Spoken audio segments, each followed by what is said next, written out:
ಸ್ವಾಮಿ,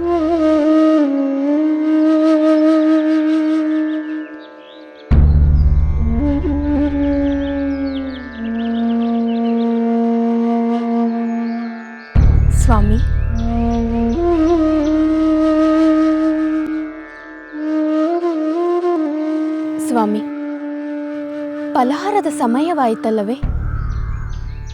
ಇಲ್ಲ ದೇವಿ, ಫಲಹಾರ ಸೇವನೆಗೆ ಮೊದಲು ಲಕ್ಷ್ಮಣ ಅಯೋಧ್ಯೆಗೆ ಹಿಂದಿರುಗಿ ಹೋಗುವುದು ನಿರ್ಧಾರವಾಗಬೇಕು. ದೇವಿ, ನೀನೇ ಹೇಳು. ನನ್ನ ಮಾತಾಪಿತರ ಯೋಗಕ್ಷೇಮದ ದೃಷ್ಟಿಯಿಂದ ನಾನು ಲಕ್ಷ್ಮಣನಿಗೆ ಅಯೋಧ್ಯೆಗೆ ಹಿಂದಿರುಗಿ ಹೋಗು ಎಂದು ಹೇಳುತ್ತಿದ್ದೇನೆ. ಅದು ಸರಿಯೋ ತಪ್ಪು? ನೀನು ಹೇಳು ದೇವಿ.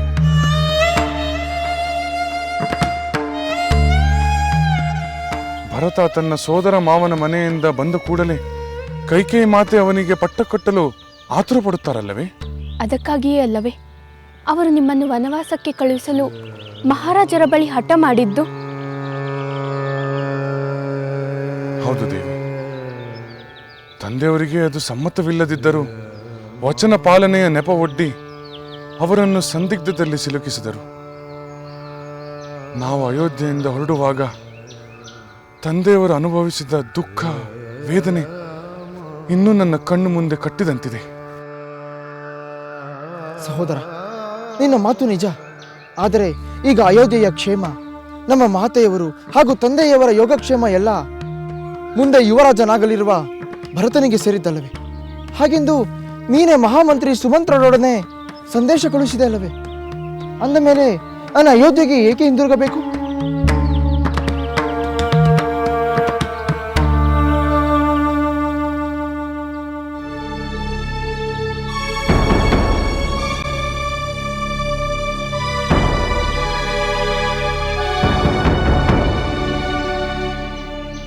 ಭರತ ಯುವರಾಜನಾದರೆ ಲಕ್ಷ್ಮಣನ ಅಗತ್ಯವಿಲ್ಲವೆಂದು ಹೇಳಲಾಗುತ್ತದೆ. ಏನಿಲ್ಲವೆಂದರೂ ನೀನು ಜೊತೆಯಲ್ಲಿದ್ದರೆ ನನ್ನ ತಂದೆಯವರಿಗೆ, ನನ್ನ ಮಾತೆಯವರಿಗೆ ಸಮಾಧಾನವಾಗುತ್ತದೆ ಅಲ್ಲವೇ? ಊರ್ಮಿಳೆಗೆ ನಿನ್ನ ವಿಯೋಗದ ದುಃಖ ತಪ್ಪಿದಂತಾಗುತ್ತದೆ ಅಲ್ಲವೇ?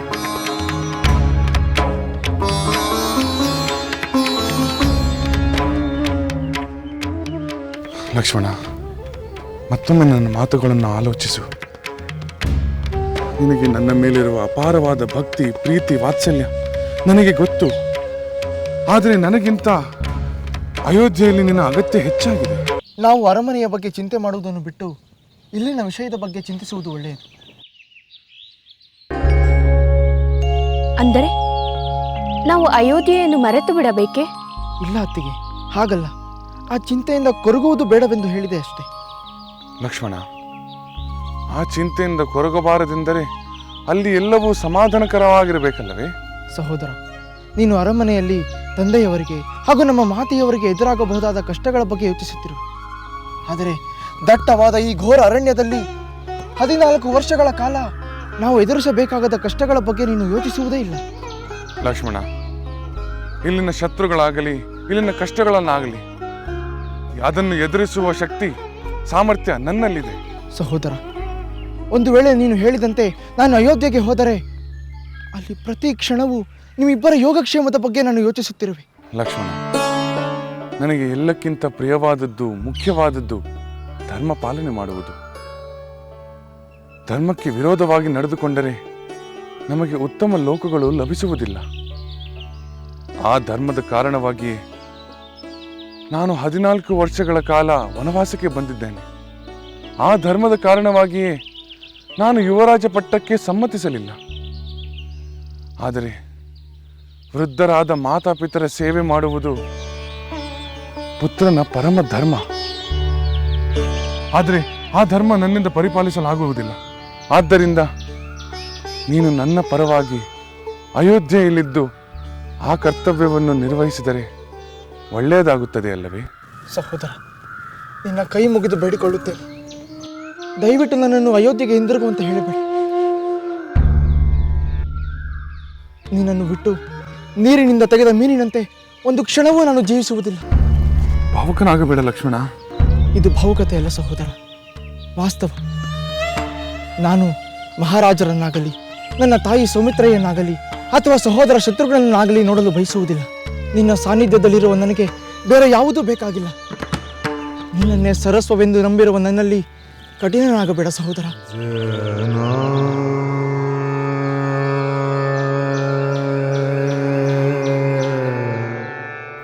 ಲಕ್ಷ್ಮಣನ ನಿರ್ಧಾರ ದೃಢವಾಗಿದೆ. ನಾನು ಆಜ್ಞೆ ಮಾಡಿ ಒತ್ತಾಯದಿಂದ ಅಯೋಧ್ಯೆಗೆ ಕಳಿಸಿದರೆ ಅವನು ಎಷ್ಟು ನೊಂದುಕೊಳ್ಳುತ್ತಾನೋ ಏನೋ. ವನವಾಸಕ್ಕೆ ಎಲ್ಲವನ್ನೂ ತ್ಯಜಿಸಿ ಬಂದಿರುವ ಲಕ್ಷ್ಮಣನಿಗೆ ದುಃಖ ಕೊಡಬಾರದು. ಸ್ವಾಮಿ, ಲಕ್ಷ್ಮಣ ತುಂಬಾ ನೊಂದುಕೊಂಡಿದ್ದಾನೆ.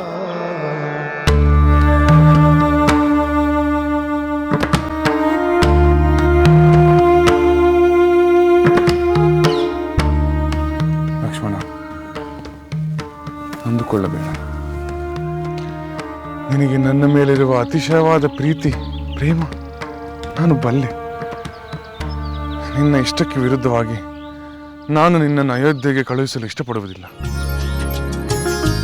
ನೀನು ನನ್ನೊಂದಿಗೆ ಇರು, ನಮ್ಮ ಸುಖ ದುಃಖಗಳಲ್ಲಿ ಭಾಗಿಯಾಗು. ಸಹೋದರ, ನಿನ್ನ ಈ ಭರವಸೆಯ ಮಾತುಗಳನ್ನು ಕೇಳಿ ನನಗೆ ಮರುಜನ್ಮವಾದಂತಾಯಿತು.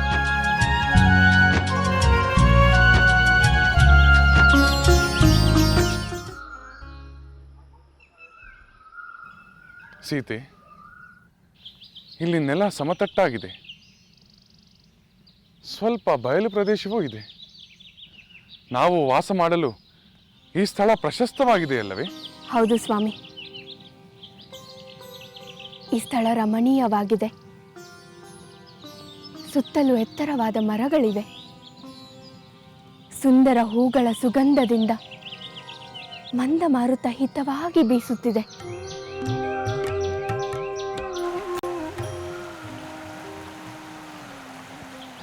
ಹತ್ತಿರದಲ್ಲಿ ಎಲ್ಲೋ ನದಿಯ ಜುಳು ಜುಳು ನಾದ ಕೇಳಿ ಬರುತ್ತಿದೆ. ನನಗೇನೋ ಈ ಸ್ಥಳ ಅತ್ಯಂತ ಪ್ರಶಸ್ತವಾಗಿ ಎನ್ನಿಸುತ್ತಿದೆ. ಲಕ್ಷ್ಮಣ, ನಿನ್ನ ಅಭಿಪ್ರಾಯವೇನು? ಸಹೋದರ, ಈ ಸ್ಥಳ ಬಹಳ ಸುಂದರವಾಗಿದೆ, ಅನುಕೂಲಕರವಾಗಿಯೂ ಇದೆ. ತುಸು ದೂರದಲ್ಲಿ ಋಷಿಮುನಿಗಳ ಒಂದು ಪರ್ಣ ಕುಟೀರಗಳಿರಬೇಕು. ಅಲ್ಲಿ ನೋಡು, ಗಗನದಲ್ಲಿ ಯಜ್ಞ ಧೂಪವು ಕಾಣುತ್ತದೆ. ಹೌದು ಲಕ್ಷ್ಮಣ, ನಿನ್ನ ಮಾತು ನಿಜ. ಹತ್ತಿರದಲ್ಲಿ ಮಂದಾಕಿನಿ ನದಿ ಪ್ರವಹಿಸುತ್ತಿದೆ. ಅದರ ತೀರದಲ್ಲಿ ಅನೇಕ ಋಷ್ಯಾಶ್ರಮಗಳಿವೆ. ನಾವು ಇಲ್ಲಿ ವಾಸ ಮಾಡುತ್ತಿದ್ದರೆ ದಿನನಿತ್ಯ ಋಷಿಗಳನ್ನು ಸಂದರ್ಶಿಸಿ ಅವರ ಕೃಪೆ ಹಾಗೂ ಆಶೀರ್ವಾದವನ್ನು ಪಡೆಯಬಹುದು. ಹೌದು ಲಕ್ಷ್ಮಣ, ಪರ್ಣ ಕುಟೀರವನ್ನು ಇಲ್ಲಿಯೇ ನಿರ್ಮಿಸುವುದು ಒಳ್ಳೆಯದು. ಹಾಗೆ ಆಗಲಿ ಸಹೋದರ. ನಾನು ಈಗಲೇ ಅನುಕೂಲಕರವಾದ ಪರ್ಣ ಕುಟೀರವೊಂದನ್ನು ನಿರ್ಮಿಸುತ್ತೇನೆ. ಸೀತೆ, ಇನ್ನು ಮುಂದೆ ಅರಮನೆಯಲ್ಲಿದ್ದ ನಮಗೆ ಕಿರುಮನೆಯ ವಾಸದ ಅನುಭವವೂ ಆಗುತ್ತದೆ. ನಾನು ಅದಕ್ಕೆ ಸಿದ್ಧಳಾಗಿದ್ದೇನೆ ಸ್ವಾಮಿ. ಕಿರಿ ಮನಸ್ಸಿನ ಅಲ್ಪರಿರುವ ಅರಮನೆಗಿಂತ ಪ್ರಕೃತಿಯ ಹಿರಿಯ ಔದಾರ್ಯ ತುಂಬಿ ತುಳುಕುತ್ತಿರುವ ಈ ಪರ್ಣ ಕುಟೀರ ಖಂಡಿತ ಪ್ರಿಯವಾಗುತ್ತದೆ ರಾಮಚಂದ್ರ.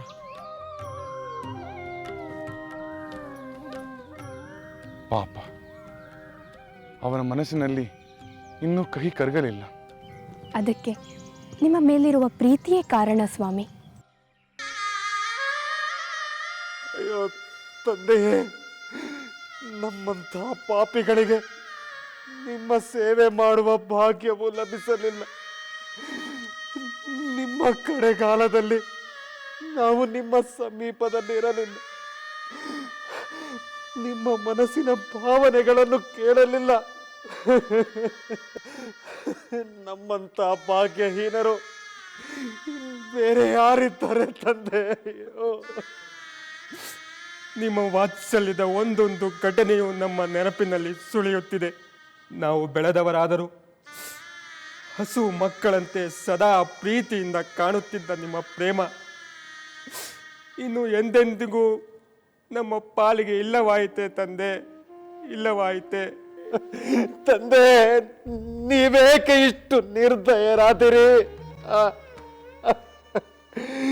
ನಿಮಗೆ ನಿಮಗೆ ನಮ್ಮ ನೆನಪು ಬರಲಿಲ್ಲವೇ? ಎಲ್ಲ ಈ ಮೃತ್ಯುವೇ ನಿನಗೆ ಒಂದಿಷ್ಟು ಕರುಣೆ ಇಲ್ಲವೇ? ಎಲ್ಲರನ್ನೂ ತಂದೆಯಂತೆ ಪಾಲಿಸುತ್ತಿದ್ದ ಧರ್ಮಾತ್ಮನಾದ ನನ್ನ ತಂದೆಯನ್ನು ಏಕೆ ಸೆಳೆದುಕೊಂಡೆ?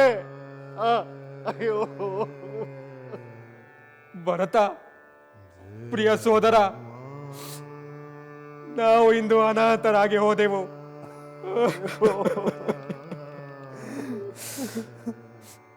ದಶರಥ ಮಹಾರಾಜನನ್ನು ಕಳೆದುಕೊಂಡ ಈ ಕೋಸಲ ದೇಶವೇ ಅನಾಥವಾಗಿ ಹೋಯಿತು. ಅನಾಥವಾಗಿ ಹೋಯಿತು. ಅನಾಥವಾಗಿ ಬಿಟ್ಟಿದೆ.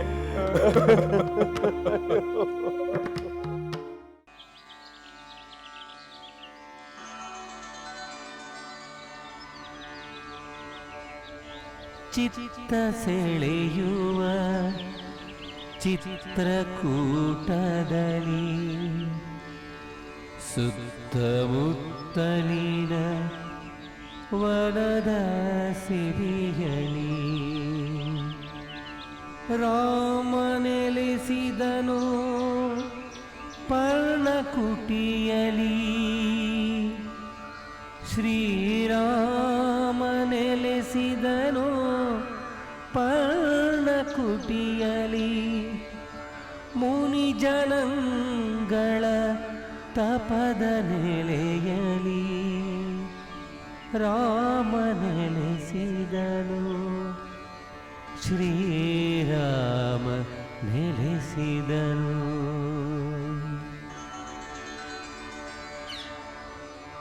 ಪತಿಯ ಪ್ರೇಮದಲ್ಲಿ ಸತತ ಜೊತೆಯಲಿ ಸೀತೆ ನಲಿದಳು ಬನದ ನೆರಳಲಿ.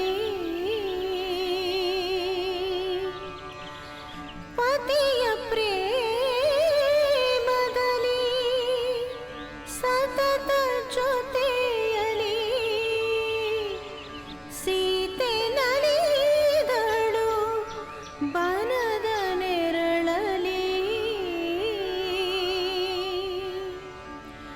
ಅನುಜ ಲಕ್ಷ್ಮಣ ರಾಮ ಸೇವೆಯಲಿ. ಅನುಜ ಲಕ್ಷ್ಮಣ ಶ್ರೀರಾಮ ಸೇವೆಯಲಿ ಧನ್ಯನಾದನು ಭ್ರಾತೃ ಪ್ರೇಮದಲ್ಲಿ.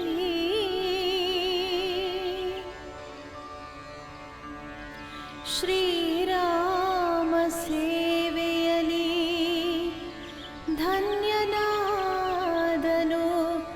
ಭ್ರಾತೃ ಪ್ರೇಮದಲ್ಲಿ.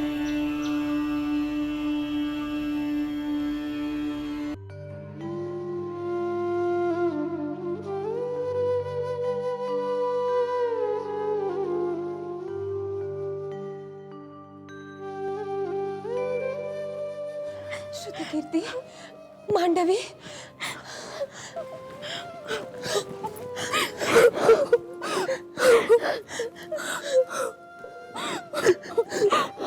ಊರ್ಮಿಳೆ, ನಾವು ಕೇಕೆ ರಾಜ್ಯದಿಂದ ಎಷ್ಟೊಂದು ಸಂಭ್ರಮದಿಂದ ಹೊರಟೆವು.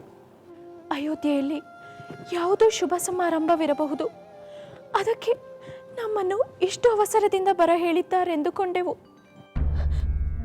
ಆ ಶುಭ ಸಮಾರಂಭ ಅದಿರಬಹುದು ಇದಿರಬಹುದು ಎಂದು ನಾವು ಎಷ್ಟೆಲ್ಲ ಊಹೆ ಮಾಡಿದೆವು. ಆದರೆ ನಾವು ಊಹಿಸಲಾರದಂಥ ಒಂದು ಅಶುಭ ಘಟನೆ ಇಲ್ಲಿ ನಡೆದು ಹೋಗಿದೆ. ಸಹೋದರಿಯರೇ, ಇಂಥ ಒಂದು ದುರಂತ ಅಯೋಧ್ಯೆಯಲ್ಲಿ ಸಂಭವಿಸಬಹುದೆಂದು ಯಾರು ತಾನೇ ಊಹೆ ಮಾಡಲು ಸಾಧ್ಯ? ಈಗಲೂ ಇದು ವಾಸ್ತವವೋ ದುಸ್ವಪ್ನವೋ ಎಂದು ಮನಸ್ಸಿನಲ್ಲಿ ಭ್ರಾಂತಿಯಾಗುತ್ತಿದೆ. ದಾರುಣವಾದ ಸಂಕಟ ಸರ್ವಶಾಂತಿಯನ್ನು ನುಂಗಿ ಹಾಕುತ್ತಿದೆ.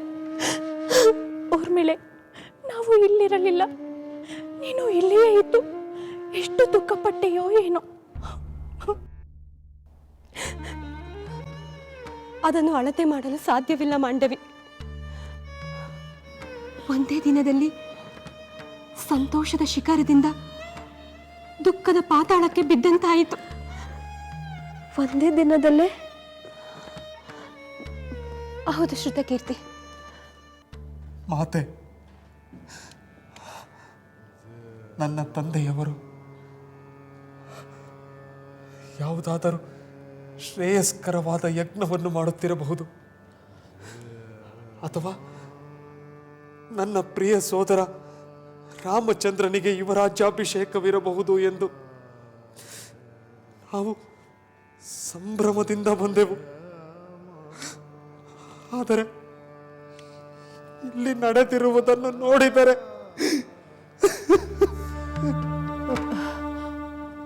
ಕುಮಾರ, ವಿಧಿಯ ಆಟವನ್ನು ತಡೆಯುವರಾರು. ಏನು ನಡೆಯಬೇಕೋ ಅದು ಯಾರನ್ನೂ ಕಾಯದೆ ನಡೆದು ಬಿಡುತ್ತದೆ.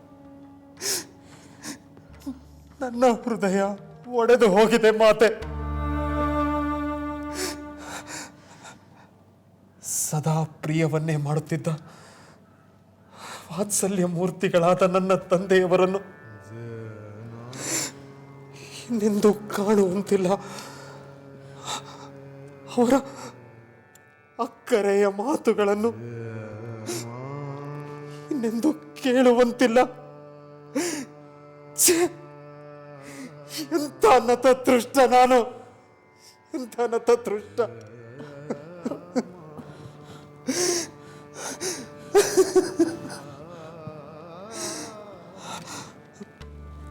ಮಾತೆ,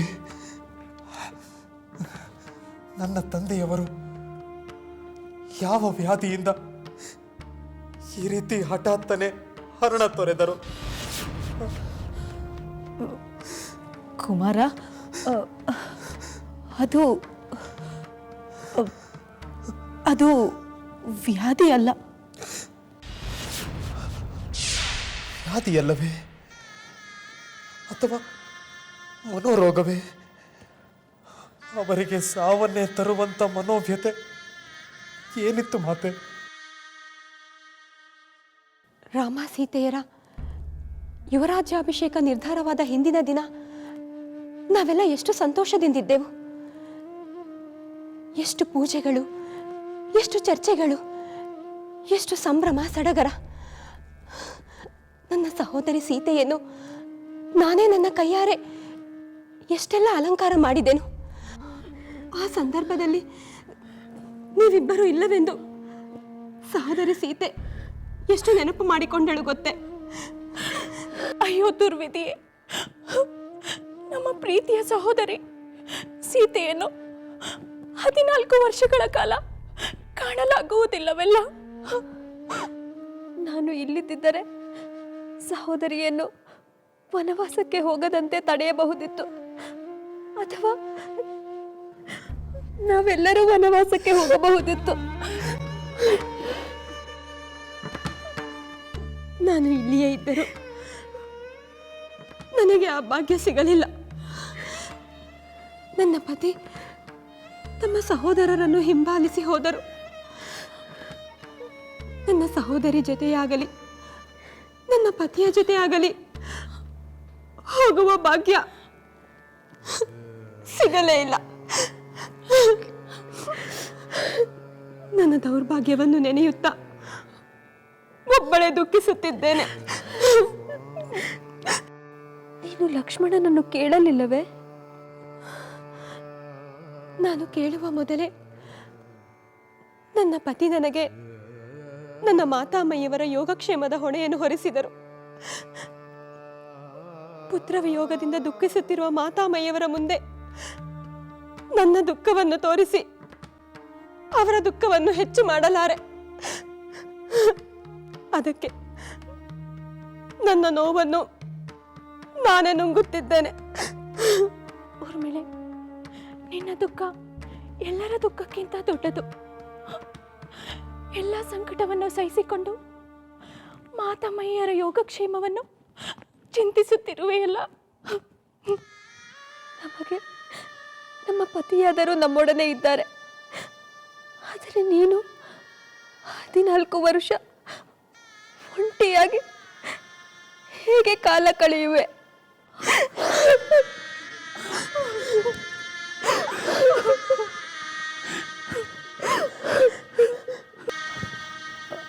ಭರತ, ಈಗ ನೀನು ಮಾಡಬೇಕಾದ ಕರ್ತವ್ಯಗಳ ಬಗ್ಗೆ ಗಮನ ಕೊಡು. ಉಳಿದ ವಿಷಯಗಳನ್ನು ಮುಂದೆ ಮಾತನಾಡಬಹುದು. ಮಹಾತ್ಮನಾದ ನನ್ನ ತಂದೆಯವರ ಸೇವೆ ಮಾಡುವ ಭಾಗ್ಯವೇ ಇಲ್ಲವಾದ ಮೇಲೆ ಇನ್ಯಾವ ಕಾರ್ಯವಿದೆ? ಅಯ್ಯೋ, ನಾನೆಂತಹ ದುರಾದೃಷ್ಟವಂತ. ಅಂತ್ಯಕಾಲದಲ್ಲಿ ನನ್ನ ತಂದೆಯವರ ಸೇವೆ ಮಾಡಿದ ರಾಮ ಲಕ್ಷ್ಮಣರೇ ಧನ್ಯರು, ಅವರೇ ಧನ್ಯರು.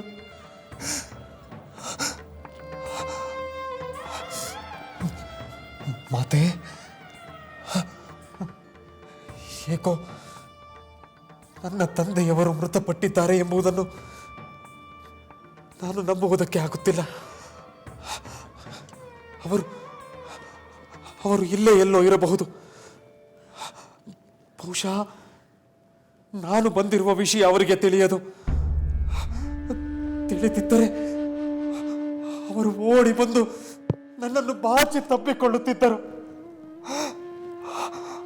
ಅವರ ಮೃದು ಸ್ಪರ್ಶದಿಂದ ಎಂತ ಹಿತವಾಗುತ್ತಿತ್ತು. ಅಯ್ಯೋ, ಮಮತೆಯಿಂದ ನನ್ನ ಮೈ ಸವರುತ್ತಿದ್ದ ಆ ಪ್ರೀತಿಯ ಕೈಗಳೆಲ್ಲಿ? ಕುಮಾರ, ಈ ಭ್ರಾಂತಿಯನ್ನು ಬಿಡು, ಸಮಾಧಾನ ಮಾಡಿಕೊ. ಎಷ್ಟು ದುಃಖಿಸಿದರೂ ಪ್ರಯೋಜನವಿಲ್ಲ. ಮರಣದ ಮನೆಗೆ ಹೋದವರು ಮರಳಿ ಬಾಳಿಗೆ ಬರಲಾರರು. ಮಾತೆ, ನನ್ನ ತಂದೆಯವರು ಇಷ್ಟು ಬೇಗ ಮರಣ ಹೊಂದಲು ಅಪರಾಧವಾದರೂ ಏನು ಮಾಡಿದ್ದರು? ನಾವು ಊರಿಗೆ ಹೊರಟಾಗ ಆರೋಗ್ಯ ದೃಢಕಾಯರಾಗಿದ್ದ ಅವರು ಈ ರೀತಿ ಮರಣ ಹೊಂದಲು ಕಾರಣವಾದರೂ ಏನು? ಕುಮಾರ, ಎಲ್ಲವನ್ನೂ ನಿಧಾನವಾಗಿ ತಿಳಿದುಕೊಳ್ಳುವಿಯಂತೆ. ಈಗ ಆಗಬೇಕಾದ ಕರ್ತವ್ಯಗಳನ್ನು ಗಮನಿಸು.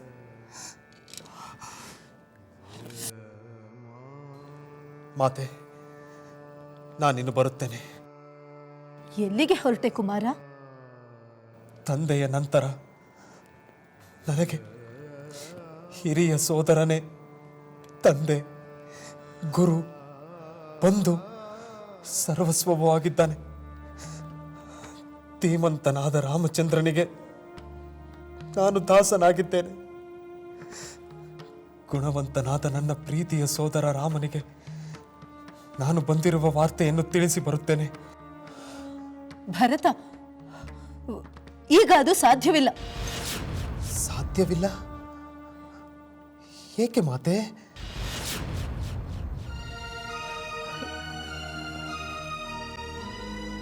ನಿಮ್ಮ ತಂದೆ ಮರಣಿಸುವ ಮುನ್ನ ರಾಮಚಂದ್ರ ಸೀತೆಯೊಂದಿಗೆ ನಾರು ಮಡಿಯನ್ನುಟ್ಟು ದಂಡಕಾರಣ್ಯಕ್ಕೆ ಹೊರಟು ಹೋದ. ಲಕ್ಷ್ಮಣನು ಅವನನ್ನು ಹಿಂಬಾಲಿಸಿದ. ಏನು? ರಾಮನು ಸೀತೆಯೊಡನೆ ಅರಣ್ಯಕ್ಕೆ ಹೊರಟು ಹೋದನೆ? ಲಕ್ಷ್ಮಣನು ಅವನೊಂದಿಗೆ ಹೊರಟು ಹೋದನೆ? ಇಲ್ಲ ಇಲ್ಲ, ಇದನ್ನು ನಾನು ನಂಬುವುದಿಲ್ಲ. ಇದನ್ನು ನಾನು ನಂಬುವುದಿಲ್ಲ.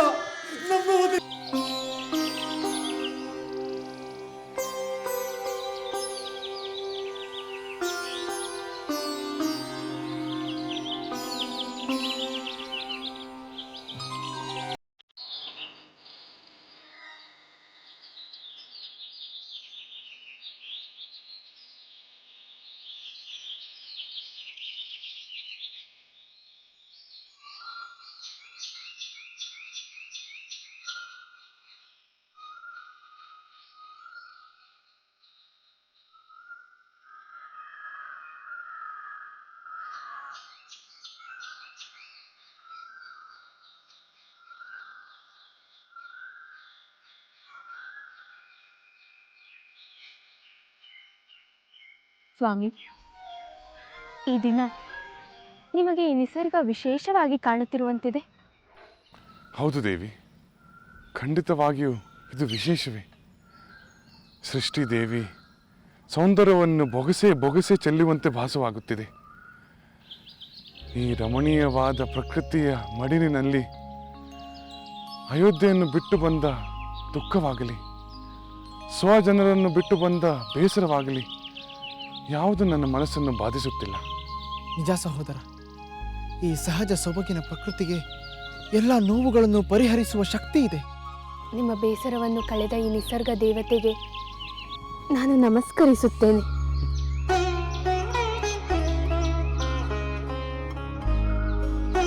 ಮೇಲೆ ಮುಕ್ತವಾದ ನೀಲಿ ಆಕಾಶ, ಕೆಳಗೆ ವಿಶಾಲವಾಗಿ ಹರಡಿಕೊಂಡಿರುವ ಹಸಿರು. ಈ ಹಸಿರಿನಲ್ಲಿ ಹಲವು ವರ್ಣ ವೈಭವಗಳನ್ನು ತೋರಿಸುವ ವಿವಿಧ ಕುಸುಮ ಸಮೂಹ.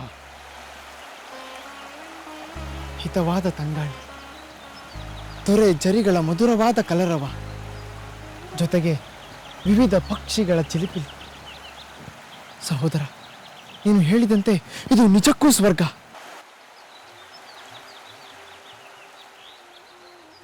ಈ ಸ್ಥಳ ಎಷ್ಟು ಸುಂದರವಾಗಿದೆ. ಸ್ವಲ್ಪ ಕಾಲ ಇಲ್ಲೇ ಕಳೆದು ಹೋಗಬಹುದಲ್ಲವೇ? ಅಗತ್ಯವಾಗಿ ದೇವಿ.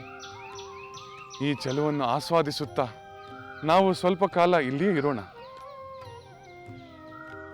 ಅಲ್ಲಿ ಆ ಬಂಡೆಯ ಮೇಲೆ ನಾವು ಸ್ವಲ್ಪ ಕಾಲ ವಿಶ್ರಮಿಸಿಕೊಳ್ಳೋಣ.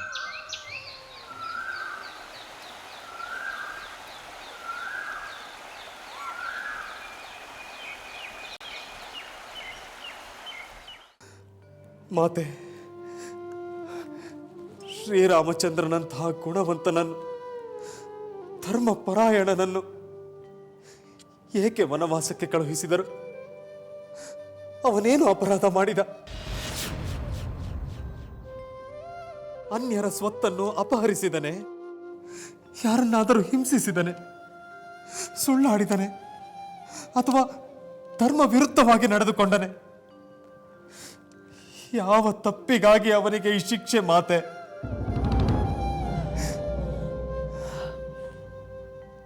ರಾಮಚಂದ್ರ ಅಂತಹ ಯಾವ ತಪ್ಪನ್ನು ಮಾಡಿಲ್ಲ.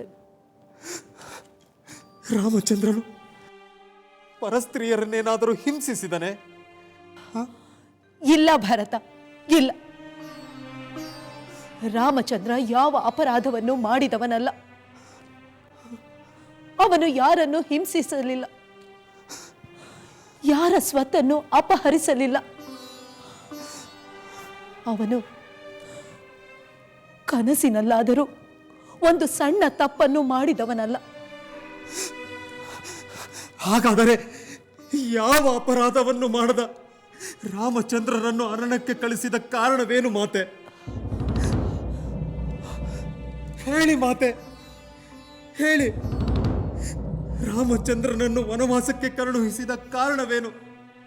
ಹೇಳಿ ಮಾತೆ.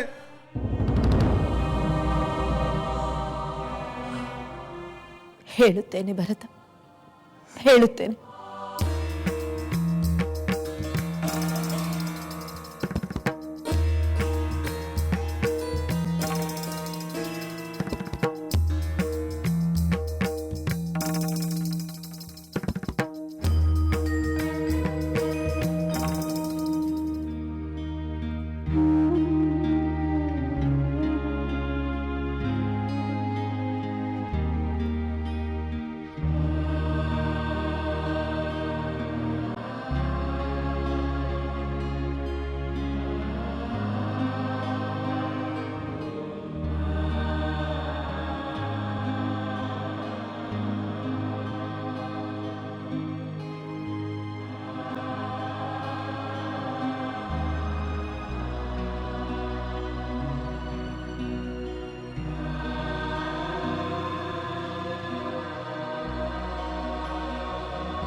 ಪ್ರಿಯಪುತ್ರ, ನಿನಗಾಗಿ ನಾನು ಬಹಳ ಶ್ರಮ ವಹಿಸಿದ್ದೇನೆ. ನನಗಾಗಿ ಶ್ರಮ ವಹಿಸಲು ನನಗಾವ ತೊಂದರೆಯಾಗಿತ್ತು? ತೊಂದರೆಯಲ್ಲ ಕುಮಾರ, ಮುಂದೆ ಯಾವ ತೊಂದರೆಯೂ ಆಗಬಾರದೆಂದು ಮುಂಜಾಗ್ರತೆ ವಹಿಸಿದೆ. ಮಾತೆ, ದಶರಥ ಮಹಾರಾಜರ ಪುತ್ರ, ಮಹಾವೀರನಾದ ರಾಮಚಂದ್ರನ ಸೋದರ, ನನಗೆ ಯಾರಿಂದ ಯಾವ ತೊಂದರೆಯಾಗಲು ಸಾಧ್ಯ? ಏಕೆ? ರಾಮಚಂದ್ರನಿಂದ ತೊಂದರೆಯಾಗಬಹುದಲ್ಲವೇ? ವಿನಾಕಾರಣ ಒಂದು ಸಣ್ಣ ಕ್ರಿಮಿಗೂ ತೊಂದರೆ ಕೊಡದ ರಾಮಚಂದ್ರ ತನ್ನ ಸೋದರನಿಗೆ ತೊಂದರೆ ಕೊಡುತ್ತಾನೆಯೇ?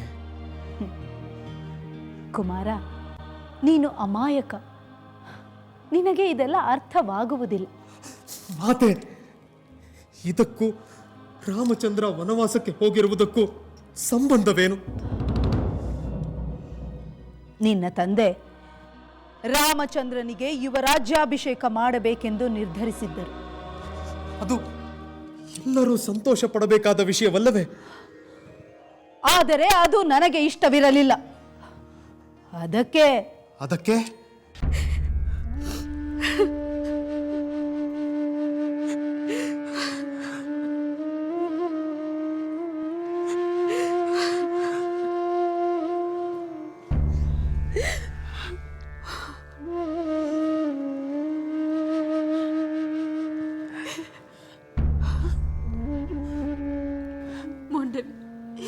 ಶ್ರುತಿಕೀರ್ತಿ, ಇಡೀ ಅಯೋಧ್ಯೆ ಅಳುವಿನಲ್ಲಿ ಮುಳುಗಿರುವಾಗ ನೀವು ಅಳಬೇಡಿ ಎಂದು ನಾನು ಹೇಗೆ ಹೇಳಲಿ? ಎಷ್ಟು ಸಂತೋಷದಿಂದ ಕೇಕೆಯ ದೇಶಕ್ಕೆ ಹೋದಿರಿ. ರಾಮಚಂದ್ರನ ಪಟ್ಟಾಭಿಷೇಕದ ಶುಭ ಮುಹೂರ್ತಕ್ಕೆ ಬರಬೇಕಾದ ನೀವು ಈ ಅಶುಭ ಗಳಿಗೆಯಲ್ಲಿ ಬಂದು ದುಃಖ ಪಡುವಂತಾಯಿತು. ನಾವು ಅಲ್ಲಿಂದ ಹೊರಟಾಗ ಶುಭ ಸಮಾಚಾರವೆಂದೇ ತಿಳಿದಿದ್ದೆವು. ಆದರೆ ಇಲ್ಲಿ ಬಂದರೆ ಈ ಅನಾಹುತಗಳಿಗೆಲ್ಲ ಯಾರು ಕಾರಣವೆಂದು ಗೊತ್ತೇ? ಆ ನಿನ್ನ ಬೇಡ ಬೇಡ ಅಕ್ಕ, ಬೇಡ. ಪಾಪ, ಅಮಾಯಕಳಾದ ಮಾಂಡವಿ ಮುಗ್ಧೆ, ಇವಳಿಗೇನು ಗೊತ್ತು?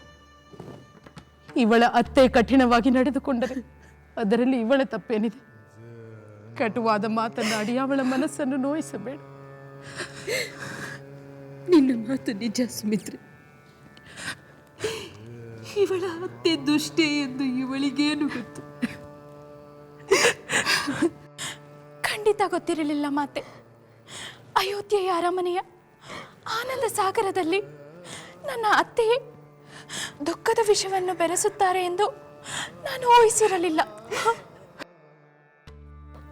ಹೌದು ಮಾತೆ, ಈ ವಿಷಯ ತಿಳಿದಾಗ ನಮಗೆ ಇದನ್ನು ನಂಬಲು ಸಾಧ್ಯವೇ ಆಗಲಿಲ್ಲ. ಸೋದರರಲ್ಲಿ ಇರದ ಪಕ್ಷಪಾತವನ್ನು ತಾಯಿಯಾಗಿ ಇವರು ಮಾಡಿದರಲ್ಲ ಎಂದು ನಮಗೆ ನೋವಾಗುತ್ತಿದೆ. ಅಕ್ಕ, ಈಗ ನಮ್ಮಂತೆಯೇ ಇವರು ದುಃಖಿಗಳು. ನಮ್ಮ ಪುತ್ರರು ವನವಾಸಕ್ಕೆ ಹೋಗಿದ್ದಾರೆ ಎಂದರೆ ಅವರ ಸಹೋದರಿಯೂ ವನವಾಸಕ್ಕೆ ಹೋಗಿದ್ದಾಳೆ. ಸೀತೆಯನ್ನು ಕಾಣಬೇಕು ಎಂದು ನಾವು ಕಾತುರದಿಂದ ಬಂದೆವು. ಆದರೆ ಅವಳನ್ನು ಇನ್ನೂ 14 ವರ್ಷಗಳ ಕಾಲ ನೋಡಲು ಸಾಧ್ಯವಿಲ್ಲ ಎಂದು ಹೇಳಿದಾಗ ಉಂಟಾದ ವೇದನೆಯನ್ನು ನಮಗೆ ತಡೆಯಲು ಸಾಧ್ಯವಾಗುತ್ತಿಲ್ಲ. ಮಕ್ಕಳು, ನಾವೆಲ್ಲರೂ ದುಃಖದ ಸಾಗರದಲ್ಲಿ ಈಜುತ್ತಿದ್ದೇವೆ. ನಮ್ಮನ್ನು ದಡ ಸೇರಿಸುವ ದೋಣಿ ಯಾವುದೆಂದು ಹುಡುಕುತ್ತಿದ್ದೇವೆ. ಆದರೆ ಇದಕ್ಕೆ ಭರತನೇ ಉತ್ತರ ನೀಡಬೇಕು.